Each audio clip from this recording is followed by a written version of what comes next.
నమస్కారం గురుగారు. మాతృదేవ భవ, పితృదేవ భవ, ఆచార్య దేవ భవ. ఓం నమో మాందేశ్వరాయ నమః. అందరూ బాగుండాలి, అందరికీ మంచి జరగాలి. సంతోషం గురుగారు. గురుగారు, మనందరికీ కూడా అంటే మన పుట్టిన దగ్గర నుండి చావు దాకా గ్రహస్థితి బట్టే మనమంతా కూడా నడుస్తూ ఉంటామని చెప్తూ ఉంటారు. వాటి ఉచ్చ స్థానాల్లో ఉంటే కనుక వీళ్ళకి ఎలా ఉంటుంది అని అయితే మనం ఇలాంటివి వింటూనే ఉంటాం. అలా కాకుండా 9 గ్రహాలే నవగ్రహాలే అందరికీ తెలుసు. మీరు వచ్చేసి 10వ గ్రహం ఉంది, అది కూడా మన మీద ప్రభావం చూపిస్తుంది అని చెప్తూ ఉన్నారు. ఇప్పటిదాకా నేనైతే వినలేదు గురుగారు. ఒక్కసారి అసలు ఆ 10వ గ్రహం ఏంటిది, మన మీద ఎలా ప్రభావం చూపిస్తుంది, ఈ విషయాలు ఒకసారి చెప్తారు. నవగ్రహాల ప్రభావంతో నవమాసాలు తల్లి కడుపులో ఉంటూ నవరంధ్రాలతో మనం పుడతాం. వీటికి నవరత్నాలు అనేవి ఉంటాయని, వాటిని ధరించడం వల్ల అనుకూల గ్రహాలకు అవును. ఏంటి, ప్రతికూల గ్రహాలకు ఏరుతున్నారని తెలుసుకుంటాం. రత్నశాస్త్రం ఉంది. మరి ఈ గ్రహాలు మనపైన ఎందుకు ఇంత ప్రభావితం చూపిస్తాయి అంటే, ఏ గ్రహము మనకు మంచి చెయ్యదు, ఏ గ్రహము చెడు చెయ్యదు. మన మంచి చెడులకు సాక్షిగా మాత్రం ఉంటాయి. అందుకే గ్రహాలను సాక్షి భూతాలన్నారు. కోర్టులో మనం పడే బాధను ఏడుపుని వింటారా, మనం చెప్తున్న దానికి ఆధారం అడుగుతారా? ఆధారం అంటే సాక్ష్యమే కదా, దాన్ని నిరూపించాలి. అలాగే ఈ గ్రహాలు కొన్ని వ్యతిరేకంగా ఫలితాలను ఇస్తూ ఉంటాయి, అంటే వ్యతిరేకంగా సాక్ష్యం చెప్తూ ఉంటాయి. కొన్ని అనుకూలంగా సాక్ష్యం చెప్తుంటాయి, ఆ దశలు కలిసి వస్తాయి. వ్యతిరేకం చెప్పేవి గత జన్మలో నువ్వు తప్పు చేసావు, దానికి నువ్వు ఇప్పుడు అనుభవించాలని తెలియజేస్తాయి. గ్రహానికి మన మీద కోపము లేదు, అభిమానము లేదు. మన యొక్క గత జన్మ ఫార్మాట్కి ఇవి ఫైల్స్ రిలీజ్ చేస్తాయి. ఈ దశ వచ్చినప్పుడు నువ్వు బాధలు పడాలి, ఈ భుక్తి వచ్చినప్పుడు నువ్వు సంతోషపడాలి అనేది ఒక లైఫ్ చార్ట్ తోటి ప్రిపేర్ అయిపోతుంది. అదే జాతకం. మరి ఈ గ్రహాలు మనం పుట్టినప్పుడు ఎలా పుడతామంటే, రుణానుబంధ రూపేణ పశుపత్ని సుతాలయ అన్నారు. రుణంతో స్టార్ట్ అయ్యే శ్లోకం ఇది. రుణ అనుబంధము అంటే అప్పు అనేటువంటి అనుబంధంతో మనం పుడతాము. రుణానుబంధ రూపేణ పశు అంటే సంపద, పత్ని అంటే భార్య లేదంటే భర్త, సుత అంటే పిల్లలు, ఆలయ అంటే బంధువులు, సమాజము. మనం ఒక వీళ్ళతో అందరితో మనం ఉన్న అప్పుని అనుభవించడం కోసమే ఆ అప్పు అనేది సంతోషం రూపంలో ఎంత అప్పు ఉన్నాము, బాధ రూపంలో ఎంత అప్పు ఉన్నాము, అది అనుభవం చేసేటువంటి ఫార్మాటే మన జన్మ కర్మ. ఆడికి ఈ కర్మ కంప్లీట్ అయితే చనిపోతాం, మళ్ళీ అనుభవించడానికి లేదు కదా. అదే ఎవరు చనిపోతే అతనికి అన్ని కర్మ తీరిపోయింది రా, చనిపోయాడు అంటే కర్మ తీరిపోయిందంటే అప్పు తీరిపోయింది అని అర్థం. కాబట్టి ఈ రుణము అనేది ఎలా ఏర్పడుతుంది, గత జన్మలో ఏర్పడింది. మరి జ్యోతిష్ శాస్త్రము అశ్విని నక్షత్రంతో ప్రారంభమవుతుంది.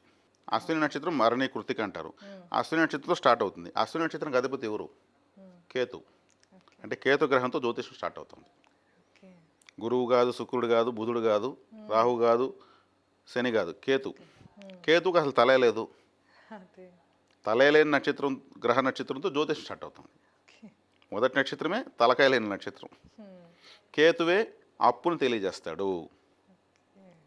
ఎవరైనా అప్పులు ఎక్కువైపోతున్నారంటే వాళ్ళ కేతు వ్యతిరేకంగా ఉంటాడు. ఆయన ఒక టోల్ గేట్, ఒక చెక్ పోస్ట్, ఒక స్పీడ్ బ్రేకర్. ఆ అప్పును తెలియజేస్తాడు కాబట్టి మన రుణం ఎంత అనేది అతని ద్వారా మనకు వస్తుంది. ఈ కేతువు అనేటువంటి గ్రహము ఈ రుణము అనే దాన్ని తీసుకొని వర్చువల్గా ఉంటుంది. ఈ రుణము రెండో నక్షత్రం ఏది? భరణి. భరణి నక్షత్రానికి అధిపతి ఎవరు? శుక్రుడు. ఈ అప్పు అనేటువంటి ఈ వర్చువల్ ఫార్మాట్ని శుక్రుడికి ఇచ్చేస్తాడు. శుక్రుడు ఏం తెలియజేస్తాడు? కాముకత్వాన్ని తెలియజేస్తాడు. మగవాళ్ళు వీర్యాన్ని తెలియజేస్తాడు. దో బాబు ఇతనికి ఇంత కర్మ ఉందని శుక్రుడికి ఇచ్చేస్తాడు. శుక్రుడు ఏం చేస్తాడు? ఇప్పుడు దీన్ని ఏం చేయాలి, ఎవరికి ఇవ్వాలి? ఈ అప్పు అనేటువంటి ఫార్మాట్ని. తర్వాత నక్షత్రం ఏది? కృతిక. కృతిక నక్షత్రం అధిపతి ఎవరు? రవిగ్రహం. రవి ఎవరిని తెలియజేస్తాడు? తండ్రిని తెలియజేస్తాడు. మనకు తండ్రి ఎక్కడ అంటే రవిని చూడొచ్చు, పితృకారకుడు. ఈ శుక్రుడు ఏం చేస్తాడు? అతనికి ఇచ్చేస్తాడు. అతని యొక్క వీర్యశక్తికి ఇచ్చేస్తాడు శుక్రుడు. అప్పుడు అతను ఏం చేస్తాడు? తర్వాత నక్షత్రం రోహిణి. రోహిణి అంటే చంద్రుడిది. చంద్రుడు అంటే ఎవరు? తల్లి. ఇతను ఏం చేస్తాడు? తల్లికి ఇచ్చేస్తాడు, నమస్కారం చేసేస్తాడు. కేతు నుంచి స్టెప్ బై స్టెప్ అందుకే ఆ ఆర్డర్లో నక్షత్రాలు వచ్చాయి. ఇప్పుడు తల్లి ఏం చేస్తుంది? తర్వాత నక్షత్రము మృగశిర నక్షత్రం. మృగశిర అంటే ఏమి? జంతువు యొక్క తల, మృగశిర.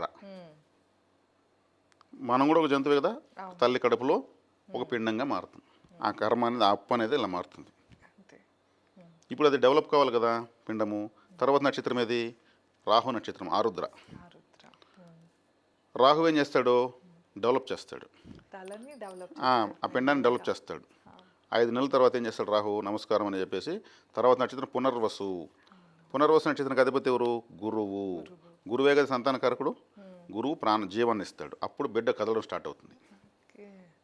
గురువు జ్ఞానకారకుడు, బిడ్డకు ఆలోచన ఇస్తాడు. ఆ బిడ్డ ఆలోచిస్తుంది, ఎక్కడున్నాము ఈ చీకటి గదిలో మనము, ఈ కర్మ ఏంది, మనం ఎందుకు చేసుకున్న పాపాలకు ఏడొచ్చి పడినాము అని తల్లి ఆలోచిస్తుంది. తల్లి తింటే హ్యాపీగా ఫీల్ అవుతుంది, తల్లి తాగితే ఆ ఆకలి దప్పులు తల్లి ద్వారా తీర్చుకుంటూ ఉంటుంది. అవన్నీ తెలుస్తుంది 5వ నెలల తర్వాత. బయట మాటలని వింటూ ఉంటారు బిడ్డలు. అందుకు ఎక్కువగా ఆ తల్లిని సంతోష పెట్టాలని చెప్తూ ఉంటారు. నచ్చిందని తినిపిస్తూ ఉంటారు. నీకు నచ్చింది చూడు, నచ్చింది అన్నట్టు ఇష్టమైనవన్నీ తీసుకో, నువ్వు ఒక్కదాని కాదు, ఇద్దరు నువ్వు అని చెప్తుంటారు. పునర్వసు నక్షత్రం తర్వాత నక్షత్రం ఏది? పుష్యమి. పుష్యమి నక్షత్రానికి అధిపతి ఎవరు? శనేశ్వరుడు. శనేశ్వరుడు ఎవరు? ఆయుష్ కారకుడు. ఈ బిడ్డ ఎన్ని రోజులు బతకాలని డిసైడ్ చేస్తాడు. అప్పుడే తెలిసిపోతుంది. వాళ్ళు అన్నీ కంప్లీట్ చేసి మళ్ళీ జన్మనిస్తారు. ఇదేం చేస్తాడు? ఇన్ని సంవత్సరాలని ఆయుధం ఒక 80 సంవత్సరాల వరకు అని చెప్పేసి ఏం చేస్తాడు? తర్వాత నక్షత్రం ఆశ్లేష నక్షత్రం, 9వ నక్షత్రం. బుధుడు. బుధుడు అంటే మ్యాథమెటిక్స్. బుధుడికి అప్పచెప్తాడు. బుధుడు ఏం చేస్తాడు? ఇతను ఖచ్చితంగా 60 సంవత్సరాల 6 నెలల 3 వారాల 10 గంటల 20 నిమిషాల 30 సెకండ్లకి తుది శ్వాస వదిలేస్తాడు. అంతమైన శ్వాసలు లేవు అని ఫైనల్ లెక్కేసేస్తాడు. అంతకుమించి మళ్ళీ బ్రీతింగ్ తీసుకోరు, చనిపోతారు.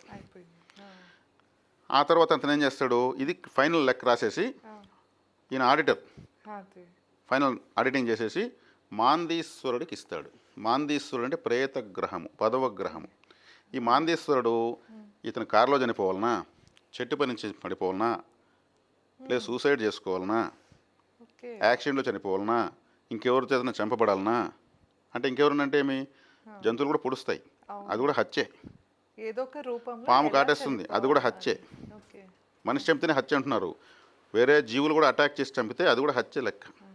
లేదు ప్రశాంతంగా అందరూ చూస్తుంటే నవ్వుతూ టాటా చెప్పేసి జన్మను వదలాలనా అంటే మరణ స్థితిని తెలియజేస్తాడు. కాబట్టి ప్రేతగ్రహమైనడు. ఈ 10 గ్రహాలు బాధ్యత తీసుకుంటాయి.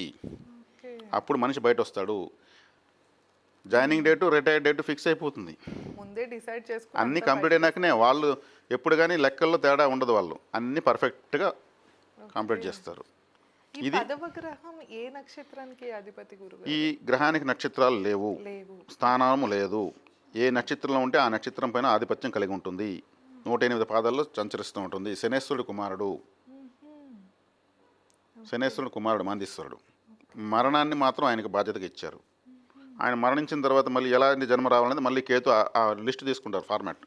ఓకే, ఇతను ఇంత కంప్లీట్ చేశాడు, ఇంకా దీనికి మళ్ళీ ఆస్ట్రేలియాలోనో, జపాన్లోనో, ఇండియాలోనో ఎక్కడో చోట పుట్టించాలి. కాబట్టి అక్కడ కొత్తగా పెళ్లి చేసుకున్న పేరెంట్స్ మధ్యలోకి వీళ్ళు మళ్ళీ ప్రవేశపెడతారు. ఈ సైకిల్ మళ్ళీ స్టార్ట్ అవుతుంది. ఎక్కడో పుట్టి ఎక్కడో పెరుగుతూ ఎక్కడో ఇది అవుతుంటారు. మళ్ళీ కేతువుతోనే స్టార్ట్ అవుతుంది జ్యోతిష్యం. కాబట్టి మళ్ళీ ఇది అవుతుంది. ఇప్పుడు ఆశ్లేష నక్షత్రం క్లోజ్ అయిపోయింది కదా, మళ్ళీ మకా నక్షత్రం స్టార్ట్ అవుతుంది కదా. మకా నక్షత్రం మళ్ళీ కేతువుదే. ఇంకా సైకిల్ అది. జ్యేష్ఠ నక్షత్రం వరకు మళ్ళీ 9 నక్షత్రాలు అవుతాయి. జ్యేష్ఠ నక్షత్రం బుధుడిది. మళ్ళీ మూల నక్షత్రం స్టార్ట్ అవుతుంది, అది కేతువుదే. మళ్ళీ రేవతి నక్షత్రం క్లోజ్ అవుతుంది, అది బుధుడిదే. మేషం నుంచి కర్కాటకం వరకు మేషమండలము, సింహం నుంచి వృశ్చికం వరకు సింహమండలము, ధనుస్సు నుంచి మీనం వరకు ధనుర్మండలం. ఈ 3 మండలాల్లో 9 మూల 27 నక్షత్రాలు ఉంటాయి. ఇక్కడ మధ్యలో మాందీశ్వరుడు మరణము అనేటువంటి దాన్ని డిసైడ్ చేస్తూ ఉంటాడు. వీళ్ళు కర్మ సిద్ధాంతం చార్ట్ని వీళ్ళు ప్రిపేర్ చేస్తారు. తల్లిదండ్రులని, కూడా పుట్టిన వాళ్ళని, శత్రువులని, సంతోషాలని అన్నింటినీ వీళ్ళు ఇలా నువ్వు అనుభవిస్తావు అని చెప్పి చార్ట్ ప్రిపేర్ చేసి జాతక రూపంలో జ్యోతిషుడి ద్వారా తెలియజేసుకుని పోతూ ఉంటారు. గురుగారు ముందే అంతా రాసి ఉంటే కనుక ఇంకా మనం రెమెడీస్ చేసుకున్న పరిహారాలు చెప్తూ ఉంటారు కదా. అవును, దానివల్ల ఎలా మారుతుంది అంటే పరిహారాలని మేము చెప్తాం. పరిహారం అనే అందంగా పేరు పెట్టారు. పరిహారం అంటే గ్రహాన్ని ఏమార్చడం అని అర్థం. మస్కా కొట్టడం. గ్రహాలు స్ట్రిక్ట్గా ఉంటారు, వాళ్ళు రిలీజ్ చేస్తారు. ఇప్పుడు ఒక స్ట్రిక్ట్ ఆఫీసర్ కనిపిస్తే మనకు కనిపించినప్పుడు నమస్తే సార్ బాగున్నారా, కాఫీ తాగని అంటా ఉంటే ఆయనతో మనకు పని పడినప్పుడు వేగంగా పనిచేస్తాడు. ఈ గ్రహాలకు నమస్కారం పెడుతూ ఉండడం, ఇది పరిహారాలు అంటే. గ్రహాలు వాటి ఫలితాలు అట్లాగే యాస్టేజ్ రిలీజ్ చేస్తాయి. ఆడికి మనం ఎంత వినయ విధేయతలతో ఉన్న సుఫలితాలు కలగదంటే ఈ గ్రహాలకు అధిష్టాన దేవతలు ఉంటారు. ఓకే. రాహు అంటే దుర్గాదేవి, కేతు అంటే వినాయకుడు, కుజుడు అంటే సుబ్రహ్మణ్య స్వామి, బుధుడు అంటే మహావిష్ణువు, రవి అంటే పరమశివుడు, శుక్రుడు అంటే లక్ష్మీదేవి. అదేవిధంగా ఇంకా మీకు శనేశ్వరుడు అంటే కాలభైరవుడు, చంద్రుడు అంటే పార్వతీదేవి. వీళ్ళు సర్పంచులు అనుకుందాం నవగ్రహాలు, వాళ్ళు ప్రెసిడెంట్ ఆఫ్ ఇండియాలో. అక్కడికి పోతే వీళ్ళు ఖచ్చితంగా చెప్పించేస్తారు. రికమెండేషన్కి వెళ్తున్నాం, ఓకే.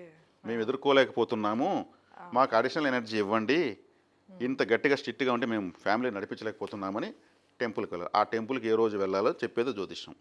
ఏ నక్షత్రం రోజు వెళ్ళాలి, ఏ తిథి రోజు వెళ్ళాలి, అక్కడ వెళ్ళి ఎలా బిహేవ్ చేయాలి. వాళ్ళు ఎట్లుంటారు, వాళ్ళు సృష్టి పాలకులు కదా, వాళ్ళ దగ్గర పిచ్చి పిచ్చిగా గుళ్ళో ప్రవర్తన చేస్తే ఏమైనా ఫలితం వస్తుందా? డిసిప్లిన్కే కదా, విద్యా వినయ సంపన్నే బ్రాహ్మణ అన్నారు కదా, క్రమశిక్షణకే కదా దేవుడు బానిస, మన ఆస్తిపాస్తులకు మన డ్రెస్సులుకా. ఆడ ఎలా బిహేవ్ చేయాలి అనేది నేర్పిస్తాం, చెప్పిస్తాం. పలానా నక్షత్రం రోజున వెళ్తే చెప్పే శుభ ఫలితాలు కలుగుతాయి. అవును, ప్రతి ఒక్కరికి ఉంటుంది. ఏ నక్షత్రం రోజు ఏ పరిహారం చేయాలి, ఏ తిథి రోజు ఏ దేవత దగ్గరికి వెళ్ళాలి, ఆ దేవత సంబంధ ఆలయం ఎక్కడుంది, అక్కడ చేసే విధి విధానాలు ఏంటి, ఈ ఫార్మాట్ ఇస్తాం. ఫిక్స్డ్ మళ్ళీ అంతే. రాహుకు సంబంధిస్తే లైఫ్ టైం రాహుకు అదే చేసుకోవాలి, గురువుకు సంబంధిస్తే గురువుకు సంబంధించి అదే చేసుకోవాలి. ఈ చార్ట్ ఒక్కసారి వచ్చేసిందంటే వాళ్ళకి ఇంకా జ్యోతిషం అవసరం లేదు. అంటే వాళ్ళు పుట్టినప్పుడు ఈ గ్రహాల స్థానాలు ఉన్న బట్టి ఇస్తారా, లేకపోతే ప్రెసెంట్ వాళ్ళకి జరుగుతున్న దశ బట్టి ఇస్తారా? పుట్టిన చార్ట్ తీసుకుంటాము. ఇప్పుడు ఉదాహరణకు 60 సంవత్సరాల వ్యక్తి మా దగ్గర జాతకం ఇచ్చాడు, ఆయనకి 60 సంవత్సరాలు ఖర్చు పెట్టేశాడు ఆయన, ఇంకొక 20 సంవత్సరాలు బతుకుతాడు అనుకుంటే ఈ 20 ఇయర్స్కే పరిహారాలు వస్తాయి. జరిగిపోయిన జీవితానికి పరిహారాలు ఇచ్చి ఏం ప్రయోజనం? అదే ఒక చిన్న 20 సంవత్సరాల అబ్బాయి వస్తాడు, అతనికి 60 సంవత్సరాలకు ఎట్టు పరిహారాలు ఇస్తాం. ఇతను పెళ్లి చేసుకోవాలి, ఉద్యోగం రావాలి, పిల్లలు కనాలి, వాళ్ళ పెద్దోళ్ళు చేయాలి, వ్యాపారాలు చేయాలి, ఇన్ని ఉంటాయి. మొత్తం ఒకేసారి ఇచ్చేస్తారా? అన్ని స్టేజెస్కి కావాల్సిన పరిహారం ఇచ్చేస్తాం. పెండింగ్ పెట్టడం వల్ల మాకేం లాభం? అదే జనరల్గా ఏంటంటే కరెంట్ సిచ్యువేషన్ బట్టి ఇస్తారు కదా. కరెంట్ సిచ్యువేషన్కి ఇస్తాము, రాబోయేటువంటి దానికి ముందుగానే ఇచ్చి పెడతాం. గ్రహాలను యాక్టివేట్ చేసుకునేటువంటి విధానం, అది కూడా పనులు ఆపుకోకూడదు. మన పని చేసుకుంటూ మనకు అవకాశం ఉన్నప్పుడు ఆ తిథులు అండర్లైన్ చేసుకుని, వారాల నక్షత్రాలు అండర్లైన్ చేసుకుని ఆ టైంలో వెళ్ళొస్తే చాలు, అప్పుడు యాక్టివేషన్ అవుతుంది. ఇప్పుడు కలెక్టర్ దగ్గర పని ఉంది, మనం కరెంట్ ఆఫీస్ ఏఈ దగ్గరికి వెళ్ళామనుకో, పని అవుతుందా? ఇద్దరు గవర్నమెంట్ ఆఫీసర్లు కదా. కాబట్టి ఎవరు ఆ దగ్గరికి వెళ్ళి ఏ ఆలయానికి వెళ్ళాలి అనేది మేము ఇస్తాం. దేవతలు దండిగా ఉన్నారు కాబట్టి అప్పుడు గ్రహాలు మనకు ఫలితాన్ని అనుకూలంగా ఇస్తాయి. ఇప్పుడు జ్యోతిష్యంలో జనరల్గా ఎవరిదైనా పర్సనల్ చార్ట్ చూస్తే వాళ్ళు ఎప్పుడు చనిపోతారు అంటే, మీరు ఇందాక 10వ గ్రహం ఆల్రెడీ డిసైడ్ చేసి ఉంచుతుంది అన్నారు కదా, ఆ విషయాలు కూడా తెలుస్తాయి? తెలుస్తాయి. మరణ శాస్త్రం జ్యోతిషులు చెప్పకూడదు. ఇన్ కేస్ ఎవరికైనా బాగా మాందేశ్వరుడు అష్టమ స్థానము, అష్టమాధిపతి యొక్క స్థితి ఇవన్నీ చూసుకొని దానికి ఇమిడి పరిహారం ఇచ్చేస్తాం. బాబు నువ్వు చనిపోతావు అని చెప్పకూడదు. జ్యోతిషుడు కానీ, లాయర్ కానీ, డాక్టర్ కానీ తమ దగ్గరికి వచ్చిన వాళ్ళకి దారి చూపించాలి, భయపించకూడదు. మాందేశ్వరుని చూస్తాము, మాందేశ్వరానికి ఎప్పుడు వెళ్ళాలో చెప్పేస్తాం. ఆ విగ్రహాన్ని అభిషేకం చేసి నెత్తి నీళ్ళు చల్లుతారు, అప్పుడు ఆ దోషం పోతుంది, అనుగ్రహం ప్రారంభమవుతుంది. మాందేశ్వరుడి విగ్రహాలు అంటే ఎక్కడ ఉన్నాయి గురుగారు? తమిళనాడులో తిరుపతి నుంచి చెన్నైకి వెళ్ళే దారిలో అరక్కోణం అనేటువంటి రైల్వే జంక్షన్ ఉంది, అక్కడనే తిరువలంగాడు అనే ఊరుంది. ఆ ఊర్లో సుమారు కొన్ని వేల సంవత్సరాల టెంపుల్ ఒకటి ఉంది, వడారణ్యేశ్వర స్వామి ఆలయం అని ఉంది. ఆ వడారణ్యేశ్వర స్వామి ఆలయంలో మాందేశ్వరుడు యొక్క విగ్రహం ఉంది. ప్రతి శనివారం మాందేశ్వర దోష నివృత్తి పూజ అని ఒకటి చేస్తారు. 1600 టికెట్టు. తమిళనాడు, కేరళ, ఆంధ్ర, తెలంగాణ ఈ మధ్య నా వీడియోలు చూసిన తర్వాత ఆంధ్ర, తెలంగాణ నుంచి కొన్ని వేల మంది వెళ్ళారు. అక్కడికి వెళ్ళి పూజ చేసుకుంటారు. వీళ్ళ జాతకంలో మాందేశ్వరుడు ఏ నక్షత్రం ఉన్నాడో ఆ నక్షత్రం శనివారం వచ్చినప్పుడు వెళ్తే చాలు. అంతే కదా, నక్షత్రం ఇక్కడ ఉంటాడు కదా, ఆయన 108 పాదాలు ఉంటాయి కదా, ఏ నక్షత్రం చూసుకొని శనివారం ఆ వచ్చాడు చూసుకొని వెళ్తే చాలు. 100% కనెక్టివిటీ. తరచూ మాందేశ్వరుడు ఒకసారి వెళ్ళొస్తే చాలు. ఆ తర్వాత అనాథ శవాలకు దహన సంస్కారాలకు చందా ఇవ్వడము, శ్మశానంలో పనిచేసే కార్మికులకు సహాయం చేయడము, ఏనుగుకు కనిపిస్తే చెరుకులు తిండి పెట్టడము, జూలో వెళ్ళి ఏనుగు ఫుడ్ డొనేట్ చేసేవచ్చు. గేదెలు ఉంటాయి, గేదెకు బెల్లంతో కలిపి నీళ్లు తాగించడము. అదేవిధంగా మార్చిరీ ఉంటుంది. మార్చిరీలో ఎవరో ఏ స్టేట్ నుంచో ఒక బిచ్చగాడు ఇక్కడ వచ్చి రోడ్లో యాక్సిడెంట్ పడిపోతారు, వాళ్ళ కోసం ఎవరు రారు, వాళ్ళు ఇన్ని రోజులను రూల్ ప్రకారం పెట్టుంటారు. అవి మార్చి నిండిపోతే దాన్ని తీసేసి వాళ్ళే రాసేసి ఏదో రిపోర్ట్స్ ఇతను ఇంకెవరు రాలేదు కాబట్టి మేము చేస్తారు. వెళ్ళి ఏదైనా ఆ విధంగా ఒక శవం ఉంటే ఇవ్వండి మేము చేస్తామని చెప్పి అనాథ శవానికి ప్రేత సంస్కారం చేయడము వల్ల మాందేశ్వరుడు యాక్టివేట్ అవుతాడు. మాందేశ్వరుడు వ్యతిరేకం ఎప్పుడవుతాడంటే, ఎవరైతే ఇంకొకరు చనిపోవాలని కోరుకుంటారో వాడు కానీ వాడు చేస్తే బాగుండు అనుకుంటారు. ఇక్కడ మాందేశుడు యాంటీ అయిపోతాడు. ఈ విషయం వీళ్ళకి తెలియదు. అవునా? ఆడికి యాక్సిడెంట్ అయితే బాగుండు, ఈడు కానీ ఏదైనా అయిపోతే బాగుండు అంటే ఎవరికో దుస్తంగడ జరగాలని వీళ్ళు కోరుకునే కొద్దికి మాందేశుడు నెగిటివ్ అవుతూనే ఉంటాడు. ఆ విషయం వీళ్ళకి తెలియదు.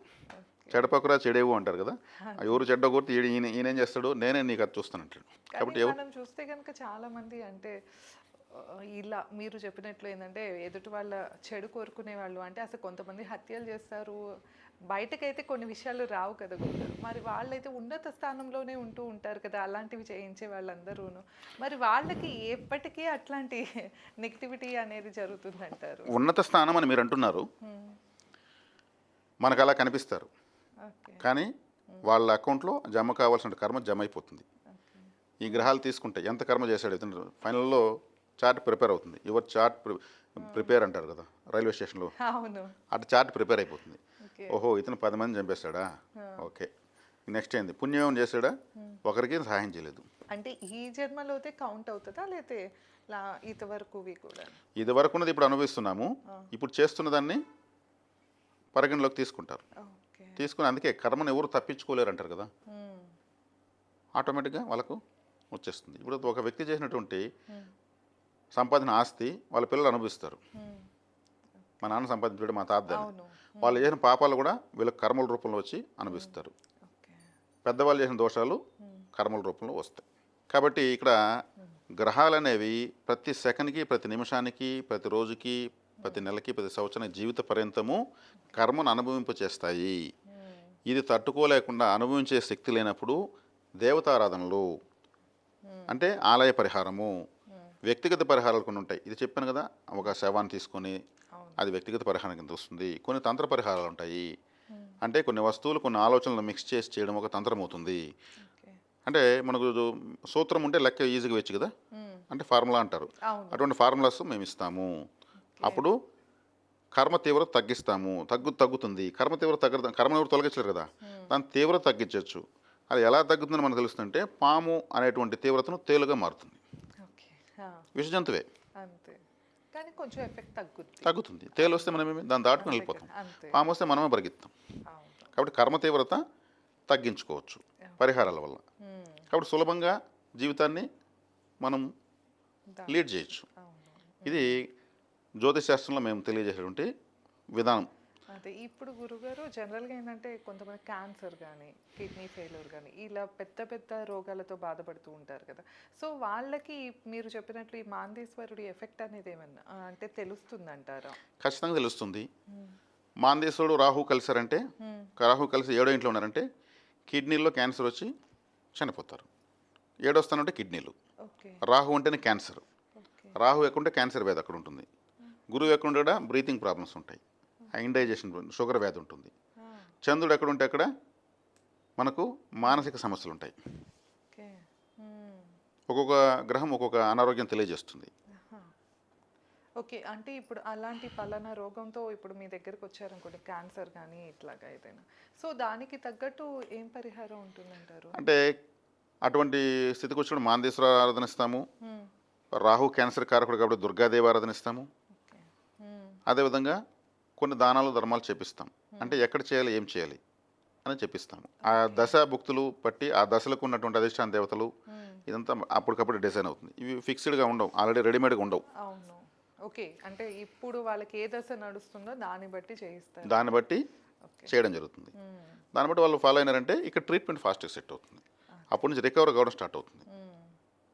ఇట్లా కాబట్టి దేవతా శక్తిని ఎప్పుడు మనం యాడ్ చేసుకుంటా ఉండాలి. అది ఎలా యాడ్ చేసుకోవాలి అనేది ఇక్కడ. కొంతమంది ఆలయానికి వెళ్ళలేని పరిస్థితులు ఉంటారు, ఆలయ పరిహారం ఇస్తాము. అప్పుడు ఎలా వాళ్ళు వెళ్ళలేరు, బెడ్ పైన ఉంటారు. కాబట్టి వాళ్ళ యొక్క బట్ట తీసుకెళ్ళి వాళ్ళ కూడా ఉన్న ఎవరైనా భార్య కానీ తల్లి కానీ తండ్రి కానీ ఆలయానికి వెళ్ళి రావాలి. లేదంటే ఆలయంలో డబ్బులు కట్టి ఆన్లైన్లో వేసి అర్చనలు చేపించాలి. ఆ దేవతకు సంబంధించిన శ్లోకాలు, కవచాలు, మంత్రాలు ఇక్కడ చేపించాలి. కనీసం 5 సార్లు రోజుకి, కనీసం 5 సార్లు, 11 సార్లు చదివితే ఇంకా మంచిది. ఆ శక్తి కనెక్ట్ అవుతుంది. వర్డ్స్ పవర్ అంటారు, పదాల శక్తి. రికవర్ అవుతారు. ఇటువంటి దగ్గర మార్గాలు పరిస్థితిని బట్టి వెళ్ళగలిగే శక్తి ఉండి వెళ్ళకపోతే తప్పు. ఆరోగ్యంగా ఉండి వెళ్ళకపోతే నేను కూర్చుని చోట అన్నీ జరగాలంటే రావు. పలానా తిథి రోజు పలానా నక్షత్రం రోజు పలానా చోటికి వెళ్ళి రావాలని చెప్తాం, అవును. వెళ్ళి రావాలి. ఓకే. ఇప్పుడు మాందేశ్వరుడు వచ్చేసి జనరల్గా ఎవరు ఎప్పుడు చనిపోతారు అన్నదైతే తెలియజేస్తారన్నారు. ఇప్పుడు కొంతమంది చిన్న పిల్లలుగానే అంటే మనం చూస్తున్నాము పుట్టుకతోనే కొంతమంది సంవత్సరం 2-3 ఏళ్ళకే చనిపోతూ ఉంటారు. వాళ్ళకి ఎందుకు ఏ ఎఫెక్ట్ వలన అలా జరుగుతుందంటారు? వాళ్ళకి తల్లి లేదా తండ్రి జాతకంలో 5వ స్థానము నిర్జీవమైంటే ఆ, పుట్టగానే పిల్లలు చనిపోతారు. ఓకే. నిర్జీవమై అక్కడ మాందేశ్వరుడు ఉంటే ఉమ్, పిల్లలు చనిపోతారు. గురువు వక్రించి ఉండాలి, 5వ స్థానం నిర్జీవమై ఉండాలి.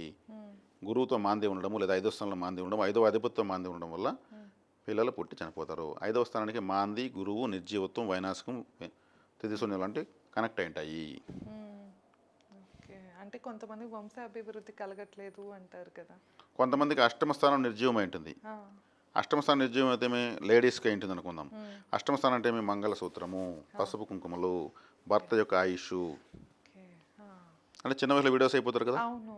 ఉమ్, మరి వివాహం చేసేటప్పుడు అంతా బాగుంటుందిగా చేస్తారు. అవును. పెండ్లైనటువంటి కొద్ది కాలానికి చనిపోతాడు కదా ఉంది.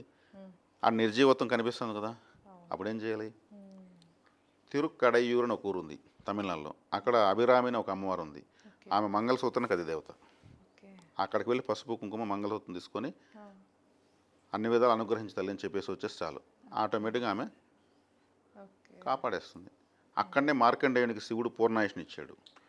మగవాళ్ళకి 8వ స్థానం నిర్జీవం అయితే ఉమ్, అక్కడికి వెళ్ళి అమృత కడేశ్వరుని దర్శించుకొని రావాలి. ఇట్లా ఆలయాలు మేము డిజైన్ చేసి పెట్టున్నాం. అవి ఇప్పుడే కావు, ఎప్పుడో ఎన్నో వేల సంవత్సరాల ముందు కట్టబడి ఉన్నాయి. అది. ప్రతి విషయానికి టెంపుల్ ఉంది. ఉమ్, జ్యోతిశాస్త్రంలో ప్రతి దోషానికి టెంపుల్ ఉంది. అది ఎప్పుడు వెళ్ళాలి, వీళ్ళ జాతకరీత్యా ఏ నక్షత్రం రోజు ఏ తిథి రోజు వెళ్ళాలి. ఉమ్. ఇప్పుడు భర్తకి భార్యకి అయితే మీరు టెంపుల్స్ చెప్పారు గురుగారు. ఇన్ కేస్ వాళ్ళ పిల్లలకి అలాంటి దోషాలు ఉన్నాయనుకోండి, అప్పుడు ఎలా? ఆ పిల్లల దోషాలు ఉన్నప్పుడు ఆ నక్షత్రం రోజు సుబ్రహ్మణ్య స్వామి ఆలయానికి వెళ్ళి రావాలి. ఓకే.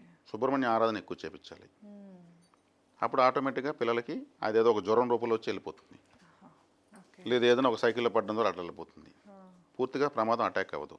ఓకే. ఉమ్, అసలు కొంతమంది పిల్లలే పుట్టారు అప్పుడు. పిల్లల రూపంలో వాళ్ళకు ఉమ్, అప్పులు వాళ్ళు లేరని అర్థం.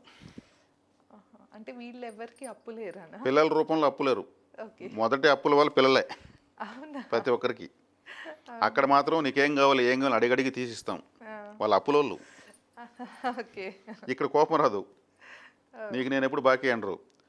డాడీ నాకు ఆ డ్రెస్ కావాలంటే అదేంద్రా ఇంకా 2,000 రూపాయలు 5,000 రూపాయలు తీసుకోరా అంటారు. అవును. పిల్లల రూపంలో అప్పుల వాళ్ళు వాళ్ళకి లేరని అర్థం. అంటే కింద జన్మలో అప్పులు వాళ్ళనా అవును. పిల్లలు? ఓకే. ఈ జన్మలో పిల్లలుగా పుడతారు. ఓకే. కొడుకుల రూపంలో ఉన్నారా కూతుల రూపంలో ఉన్నారా? అది ఏంటి తేడా? అదే ఆడవాళ్ళ రూపంలో ఉంటే కూతులుగా పుడతారు, మగవాళ్ళ రూపంలో అప్పులు ఉంటే కొడుకులుగా పుడతారు.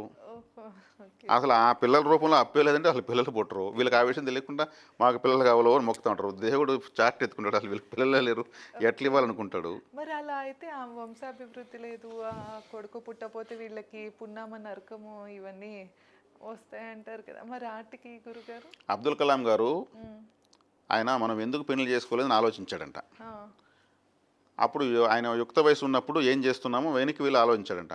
ఉమ్, అప్పుడు ఆ యుక్త వయసులో ఆయన పెళ్లి అనే విషయం మర్చిపోయాడంట. పరిశోధన చేసుకుంటూ కూర్చున్నాడు ఆయన. ఓకే. దేశాన్ని బాగుపరచాలి, శాటిలైట్ కనిపెట్టాలి, అవును. అణుబాంబు కనిపెట్టాలని ఆ ధ్యాసలో పడిపోయి పెళ్లి విషయం మర్చిపోయాడంట. అరే ఆయన గుర్తు లేదు కాబట్టి పెళ్లి చేసుకోలేదని ఆయన చెప్పాడు. నాకు ఆ గుర్తు మర్చిపోయానండి. ఆ, ఆయనకి పెళ్లి రూపంలో భార్య రూపంలో ఎవరికి ఆయన అప్పులో లేరు. ఆ టయానికి ఆయన పరిశోధన రూపంలో ఆయన చేయాలని బాధ్యత ఉంది.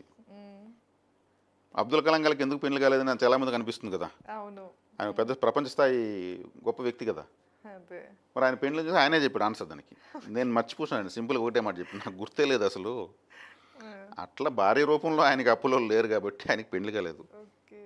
ఇప్పుడైతే ప్రెసెంట్ జనరేషన్లో చాలా మంది అసలు యూత్ పెళ్ళే వద్దు పిల్లలే వద్దు అంటున్నారు కదా, మరి వాళ్ళందరికీ?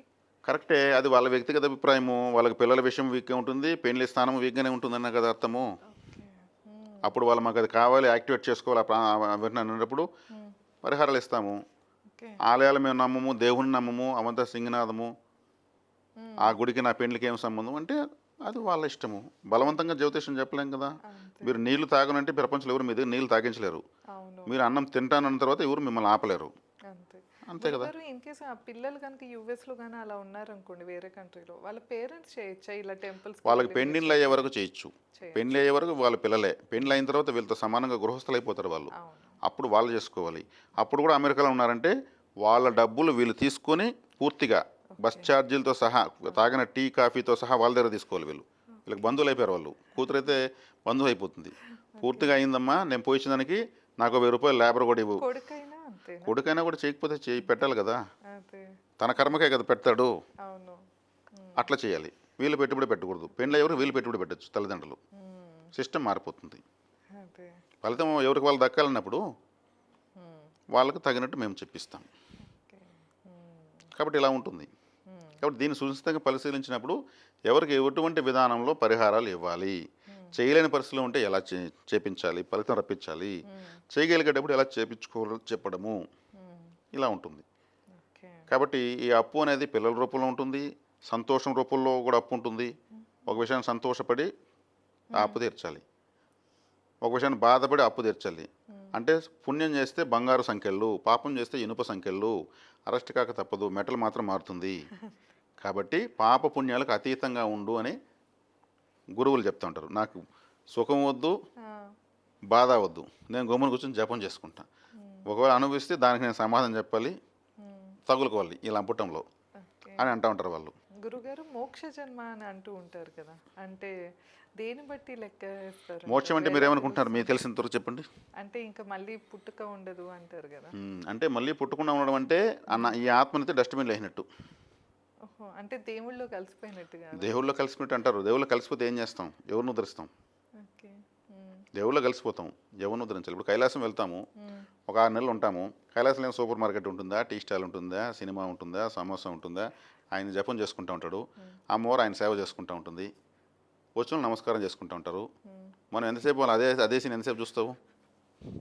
బోర్ అయిపోతుంది. వారానికి స్వామి నేను భూలోకంలో వెళ్తాను, మా ఊర్లో నేను ఆడ వెళ్తాను అంటారు. వెళ్ళరా నాయన, పో బతుకో, ఆడ శివాలయం ఉంది, ఆడ కావాలంటే ప్రతిరోజు వచ్చి నన్ను దర్శించుకొని పంపించేస్తారు వాళ్ళు. అంటే మనము మళ్ళీ మళ్ళీ పుట్టాలి. ఇప్పుడు కన్నా ఇంకా అప్డేట్గా పుట్టాలి. అదే మోక్షం, నిజమైన మోక్షం. ఇంకా ఇంకా తెలివితో, ఇంకా సౌకర్యాలతో, ఇంకా అదృష్టంగా పుడుతూనే ఉండాలి. దేవతా సేవ చేసుకుంటూ ఉండొచ్చు.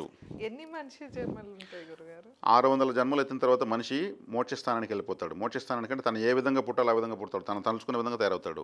550 జన్మలు ఇలా పుట్టడం, తినడం, ఆడుకోవడం, పాడుకోవడం, చనిపోవడం. అంటే ఆత్మకు మెచ్యూరిటీ రాదు.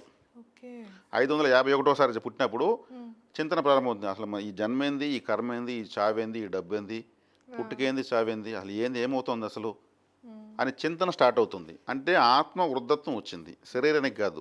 ఈ 550 శరీరాలు ఇలా పడి లేచి 550 శ్మశానాలు ఉంటాయి ప్రపంచంలో. అప్పుడు ఆ పిల్లవాడు చిన్నప్పటి నుంచి వేదాంతం మాడతాడు. ఇప్పుడు పూర్వజన్మలో ఒక యోగిగా ఉన్నాడు అంటారు అందరూ. అప్పుడే గ్రంథాలు చదవడము, మెడిటేషన్ చేయడము, ఆలయానికి వెళ్ళి స్వామి నాకు మోక్షాన్ని కలిగించు, నాకు ఈ డబ్బులు వద్దు, అంతా వద్దు, నువ్వే నాకు సర్వస్వము, ఈ మాటలు స్టార్ట్ అవుతాయి. ఒక వ్యక్తి 60 సంవత్సరాలు వస్తే చిన్నపిల్లలాగా ఆటలాడుతూ ఉంటాడు. అతనికి శరీరానికి 60 ఏండ్లు, జన్మల పరంగా 25 జన్మలే అతనికి. చైల్డిష్ మెంటాలిటీతో ఉంటాడు. ఒక పిల్లవాడు వేదాంతం మాడుతూ ఉంటాడు. ఆ పిల్లవాడికి 6 సంవత్సరాలు ఆ శరీరానికి, కానీ అతని జన్మలు వచ్చి 550 జన్మలు ఎత్తుంటాడు. అంటే చిన్నప్పుడే మెచ్యూర్డ్గా ఉన్నారు అంటే వాళ్ళ ఆత్మల పరంగా సీనియర్ అని అర్థం. అప్పుడు ఏం చేస్తాడు? ఈ సమయం విలువైంది, దీన్ని వృధా చేసుకోకూడదు. తోలు తిత్తి ఇది, తూటులు 9, తుస్సు మనుట ఖాయం, ఓ జీవా తెలుసుకో అపాయం. ఒక బెలూన్కి ఊరికి ఒక రంధ్రం మీద పగిలిపోతుంది, కానీ ఈ బెలూన్కి 9 రంధ్రాలు ఉన్నాయి. కాబట్టి ఎనీ టైం పేలిపోవచ్చు, తెలుసుకోవాలి. కాబట్టి ఈ తత్వజ్ఞానము, ఈ ముముక్షుత్వము, ఇవంతా రావాలంటే ఆత్మకు సీనియారిటీ పెరగాలి. అది ఒకరోజు అయ్యే పని కాదు. కాబట్టి ఆలోచించాలి, బాగా ఆలోచించాలంటే ఆలోచించాలి. మనం ఏం ఆలోచిస్తున్నామని ఆలోచిస్తే ప్రతి ఒక్కటి గొప్పగా ఆలోచించగలం. అదే అంటారు టీచర్లు, బాగా ఆలోచించరా, మనసు పెట్టి ఆలోచించరా అంటారు. ఆలోచించిన మళ్ళీ ఆలోచించినప్పుడు తనకేం కావాలో ఆలోచిస్తాడు. ఆలోచన వరకు ఇంకొక ఆలోచన చెయ్యాలి. కాబట్టి ఇక్కడ మనిషికి ఏది శాశ్వతం, ఏది అశాశ్వతం తెలుసుకోవడానికి కొన్ని జన్మల కాలం పడుతుంది. ఎన్నో మంది తల్లిదండ్రులు మారుంటారు, ఎన్నో స్కూల్స్ మారుంటాయి, గత జన్మలో ఎంతోమంది స్నేహితులు మారుంటారు, ఏ ఏ శ్మశానాల్లో ఎన్ని ఎన్ని బాడీలు ఉన్నాయో ఒక వ్యక్తివి అవును తెలుసు అసలు. కదా. అక్కడ ఏదో రూపంలో ఫోటో పెట్టి ఏదో పూలేసి మా తాత చనిపోయాడని అవును. పూజ చేస్తుంటారు. ఉమ్. ఇలా వెళ్తే ఇది ఆత్మ విద్య అవుతుంది. ఇప్పుడు మనం మాట్లాడుతున్న జ్యోతిష్యం కాదు, ఆత్మ విద్య. ఆత్మవిద్య. ఆ, దీంట్లోకి వెళ్తే ఇంకా జ్యోతిష్యం పనిచేయదు, ఓకే. ఆ, అల్టిమేట్ స్థాయికి వెళ్ళిపోతాం. ఆ, ఉమ్, వివేకానంద వీళ్ళంతా కూడా 600 జన్మలు కంప్లీట్ చేసిన వాళ్ళే. ఆ, కాబట్టి ఒక ప్రపంచానికి ఒక సందేశం ఇచ్చి వాళ్ళు అలా వెళ్ళిపోతారు. ఒక 30 ఏళ్ళు 40 ఏళ్ళు నుండి వాళ్ళకి శరీరం పైన వ్యామోహం ఉండదు. ఉమ్, ఒక సెల్ ఫోన్లో సిమ్ తీసుకుని సెల్ ఫోన్ అక్కడ బారేసిపోయినట్టు, సిమ్ అంటే ప్రాణము, సెల్ ఫోన్ అంటే శరీరము, దాన్ని బారేసిపోతుంటాయి. ఈ సిమ్ ఎత్తుకుని ఇంకొక బాడీలో వేసుకుని మళ్ళీ వంట వస్తారు కారణ జన్మలుగా. అదే. ఆ, ఓకే. ఇట్లా మహానుభావుల జన్మలు ఉంటాయి.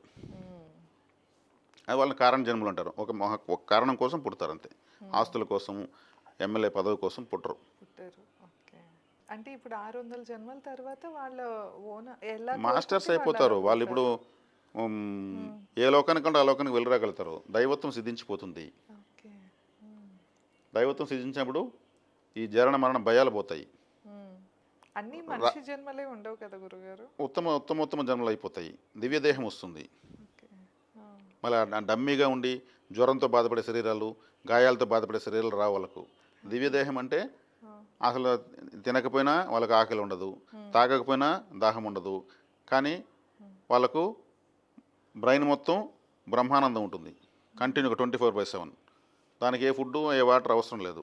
ఉమ్, నిత్య సంతోషాలుగా ఉంటారు. ఓకే. ఆ, మెటీరియల్ లైఫ్ మందంతా. మెటీరియల్ లైఫ్ అంటే మీ వస్తువులపైన ఆధారపడ్డము. ఈ వాచ్, ఈ పెన్ను, ఇదంతా ఇవి వస్తువులే కదా. ఈ వస్తువులపైన ఆధారపడుతూ మెటీరియల్ లైఫ్లో ఉంటాం. ఈ మెటీరియల్ లైఫ్లో ఉన్నంత వాళ్ళకి బాధలు తప్పు. అదే. వాళ్ళు అందుకే సింపుల్గా బట్టలు వేసుకుంటారు. ఉమ్, ఆ మెటీరియల్స్కి ఒక వస్తువునికి వాళ్ళ దగ్గర డైమండ్ పెడితే కూడా అది మామూలుగా ఓ 10 రూపాయల వస్తువులు అక్కడ పెట్టేస్తారు. అయ్యో డైమండ్ కదని బీరువాలో పెట్టరు వాళ్ళు. ఆ, ఓకే. ఆత్మోన్నతి అంటారు దాన్ని. ఉమ్, అప్పుడేమవుతుంది, నవగ్రహాలు కూడా వాళ్ళకు అనుకూలంగానే ఉంటాయి. ఆ గ్రహాలన్నీ ఆనందంగా ఉన్నప్పుడే వాళ్ళ జన్మ వస్తుంది. అందుకే దానికంటే ఒక ముహూర్తం ఉండాలి. దివ్య పురుషులు పుట్టేటప్పుడు ఇటువంటి ముహూర్తాల్లో పుడతారు, గ్రహాలన్నీ గొప్పగా ఉన్నప్పుడు పుడతారని. ఉమ్, ఆ గ్రహం బాలేదు, ఈ గ్రహం బాలేదు అన్నప్పుడు దానికి సంబంధించిన కారకత్వం ఇక్కడ బాగానే ఉండదు.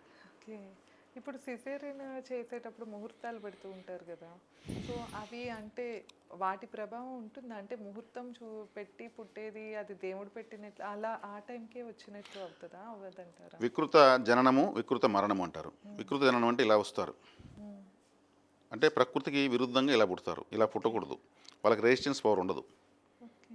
ప్రకృతి వైపరీత్యాలు తట్టుకోలేదు ఆ బాడీ. ఉమ్, సక్రమంగా జన్మించాలి. కానీ దాదాపు చాలా మంది సిజేరియనే అవుతున్నారు అవును. కదా. ఉమ్, అదే వికృత మరణం, చనిపోయిన తర్వాత వాళ్ళను పోస్ట్ మార్టం చేసి కొన్ని పార్ట్లు తీసేసి ప్యాక్ చేస్తున్నారు. అంటే అవయవ లోపంతో దహన సంస్కారాలు అవుతున్నాయి. అవును. విరుద్ధంగా పుడుతున్నారు, విరుద్ధంగా చనిపోతున్నారు. అంటే జననం మరణమే సక్రమంగా జరగడం లేదు. ఉమ్, ఇప్పుడు ప్రకృతి విలయాలు వచ్చినప్పుడు లక్షలు చనిపోతున్నారు. ఉమ్, తట్టుకునే శరీరాలు ఉండవు కాబట్టి వీళ్ళంతా ఆపరేషన్ పిల్లలే. ఓకే. ఇలా పట్టుకుంటే, ముక్కు పట్టుకుంటే ఊడిపోయే విధంగా ఓని చాలా సున్నితంగా వలవలా ఉంటారు. పాతకాలంలో అద్భుతమైన తిండి, నలుగురు తిండి ఒకే వ్యక్తి తినేవాడు. అవును. 10 మంది కష్టం ఒకరే చేసేవాళ్ళు. పూర్తిగా జ్వరం ఉంటే కూడా వ్యవసాయంలో దిగి జ్వరాన్ని మర్చిపోయి పని చేసేవాళ్ళు. ఇప్పుడు ఊరికే చిన్న జలుబుకే 2000 ఖర్చు పెడుతున్నారు డాక్టర్ దగ్గరికి వెళ్ళి. అవును. శరీరాన్ని ఇంజక్షన్లు, ట్యాబ్లెట్లు, మందులకు, హాస్పిటల్కు దత్తత ఇస్తున్నారు. ఇంకా రెసిస్టెన్స్ పవర్ ఎక్కడ ఉంటుంది? వాళ్ళకి పెళ్ళిళ్ళు చేస్తే మళ్ళీ వాళ్ళు శక్తివంతంగా సంసార ధర్మాలు నిర్వర్తించే పిల్లలు కనగలరా? చూసేదానికి మంచి బట్టలు, మంచి కలరు, డబ్బులు ఉంటుంది. కట్టలుగా కౌంటర్లో దోస్తుంటారు. ఎంతైనా పర్లేదు డాక్టర్, మేము ఎంతైనా పెట్టుకుంటాం పర్లేదు. కాబట్టి అందుకే ఆరోగ్యమే మహాభాగ్యము. అవును. ఆరోగ్యం అనేది సక్రమంగా లేకపోతే అన్ని విధాల దౌర్భాగ్యము. అదే. కాబట్టి నాలెడ్జ్ అనేది చాలా ఇంపార్టెంటు. ఇక్కడ మనం ఎవరిని కించపరచడం లేదు, ఎవరిని ఎగతాళి చేయడం లేదు. ఉన్న పరిస్థితులు ఎలా దారుణంగా తయారయ్యాయో విశ్లేషిస్తున్నాం అంతే. అంతే. ఓకే. ఈ మాందేశ్వరుడి ఆలయాలు ఎక్కడెక్కడ ఉన్నాయి గురుగారు? మాందేశ్వరాలయము తిరువలంగాడు, అరకోణం దగ్గర తమిళనాడులో ఉంది. అక్కడ స్వయంభుగా వెలిసాడు స్వామి. తర్వాత మంగళగిరి, విజయవాడ దగ్గర మంగళగిరిలో శ్మశానంలో ప్రతిష్ఠించడం జరిగింది. ఓకే. అది 2024 డిసెంబరు 25వ తారీఖు నేనే స్వయంగా ప్రతిష్ఠించాను. ఓకే. మంచాల సాయి సుధాకర్ నాయుడు వాళ్ళ దంపతులు, వాళ్ళు నెంబర్ 1 న్యూస్ ఛానల్ ఎండి అతను, అక్కడ వాళ్ళు స్థాపించారు. కొన్ని వేల మంది అక్కడ కూడా వెళ్తున్నారు. చక్కగా స్వామివారికి స్వయంగా ఎవరికి వాళ్ళు అభిషేకం చేసుకోవచ్చు. శ్మశానంలోనే ఎందుకు గురుగారు, ఏమైనా కారణం ఉందా? శ్మశానంలో పెట్టినప్పుడు ఆయన ఒక చరిత్ర రాసినప్పుడు ఒక శ్మశానం అంటే రోజుకో సేవలు లెక్క నెలకు 30 సేవలను వస్తాయి. మంగళగిరి అంటే ఇంకా కూడా ఎక్కువ వస్తాయి, రోజుకు 3-4 కూడా వస్తాయి. అక్కడికి ఒక వ్యక్తి చనిపోయాడు అనుకుందాం, ఆ వ్యక్తి కాని వ్యక్తులు కూడా బాధపడతారు. అయ్యో నిన్నటి వరకు గొడవ పడుతున్నాం అతనితో, ఈరోజు మనం ఎవరితో గొడవ పడాలి, అన్యాయం చేసి మమ్మల్ని వదిలేసిపోయాడు, అనాథలు చేసాడని ఏడుస్తారు. దాన్ని శ్మశాన వైరాగ్యం అంటారు. వాళ్ళు శ్మశానం దాకా వచ్చి చివరి చూపు చూసేసి ఓ పిడికిడి మట్టో లేదో ఏదో చూసేసి నమస్కారం చేసుకుని వస్తారు. అంత బాధాతత్వ హృదయాలతో వచ్చినప్పుడు మాందేశుడి యొక్క చరిత్ర చదివితే మా స్నేహితుడికి లేదా మా బంధువుకి ఉత్తమ గతి వెంటనే ప్రాప్తించాలి స్వామి అని 100% భక్తి, ఏదో సినిమా 100% లవ్ ఉంది చూడు అంటే 100% భక్తి ఉంటుంది. అప్పుడు చక్కగా పూజిస్తారు, మాందేశుడిని టచ్ చేస్తారు. ఆడ అభిషేకాలకి విషయాలు కాదు, కన్నీళ్ళ అభిషేకము దేవుడికి. అట్లే ఆయన్ని దేవుడి ఆశ్చర్యపరిలో కరిగింపు చేస్తారు. మేమైనా ఇక్కడికి రావాలి ఇదే పరిస్థితుల్లో, మాకు కూడా ఉత్తమ గతులు కల్పించు స్వామి, ఈ శ్మశానికి వస్తుంది. ఢిల్లీకి రాజైనా అక్కడికి వెళ్ళాల్సిందే. అదే అక్కడ ఆత్మలు తిరుగుతూ ఉంటాయి, అర్ధరాత్రి వచ్చి ఆ మాందేశుని పూజించుకుంటాయి. ఆత్మలే పూజిస్తాయంటే ఇంకెంత శక్తివంతంగా ఉంటుంది. శ్మశానం అందుకే ఒక పెద్ద ల్యాబొరేటరీ. అక్కడ అందరూ దేవతలు ఉంటారు, రుద్రుడు ఉంటాడు, బేతాళుడు ఉంటాడు, పంచవరాహులు ఉంటారు, కాళీ ఉంటుంది, దశ మహావిద్యులు ఉంటారు, కాలభైరుడు ఉంటాడు, వీరభద్రుడు ఉంటాడు, ప్రత్యంగర ఉంటుంది, శ్మశాన కాళీ ఉంటుంది, శ్మశానవాసి ఈశ్వర అంటారు. మరి అక్కడ దేవతల నిలయం అది. మనము చూడలేకపోతే దయ్యాల నిలయం, చూడగలిగితే దేవతల నిలయం. గురుగారు మరి ఆడవాళ్ళు వెళ్ళరు కదా శ్మశానానికి? అవును, వెళ్ళరు కదా అంటే ఇప్పుడు అక్కడ అందరూ వెళ్తున్నారు, ఇబ్బంది ఏం లేదు, వెళ్ళి పూజలు చేసుకుంటున్నారు, వెళ్ళొచ్చు. ఎంతోమంది నాగసాధువులు ఉన్నారు కదా, లేడీసే ఉన్నారు, శ్మశానాల శవాలపైన కూర్చొని పూజలు చేస్తారు.